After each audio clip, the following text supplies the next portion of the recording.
Hey all, so if you're doing bushcraft or survival, anything like that, and you're using a ferro rod, if you're not doing the proper technique, your ferro rod may start looking like this, and eventually it's going to get worse and worse to the point where you can't use it anymore. But I got a trick to get rid of this stuff that's a lot easier than just using the back of your blade and scraping it off. So if this is something that you're interested in, for going from this to this, stay tuned. Alright, so in order to make these ridges go away, make them look like this again, all you need is what's called a bastard file. It's a Nicholson X file.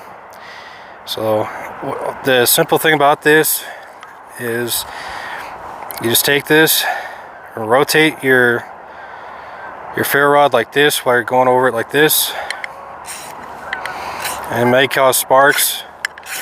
That's okay, because all you're doing is profiling it to make those ridges go away. And it's really that simple. You just keep turning this over and over again until those ridges are all gone. I personally believe that whether you're a prepper or anything of the nature, I think you should have a bastard file on you in your bag. And the reason why is there's a lot of different things you can do with it. Not just obviously scraping metal, but you can use it for your ferro rod. And as you can see on here, it's making those ridges go away. And nice thing about it is you can see where you haven't been able to get it all the way done.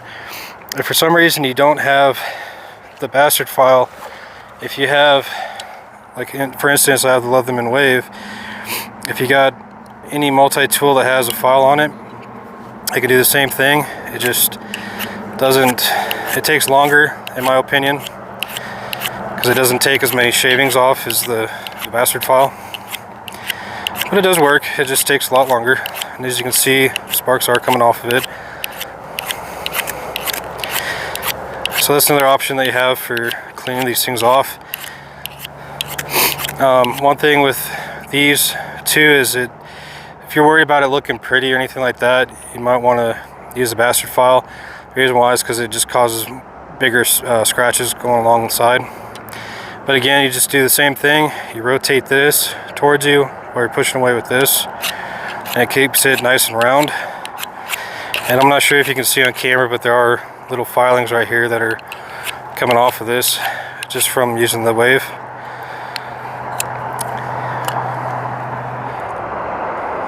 So I just keep going at it until it gets those ridges out of the way, and it'll be brand new.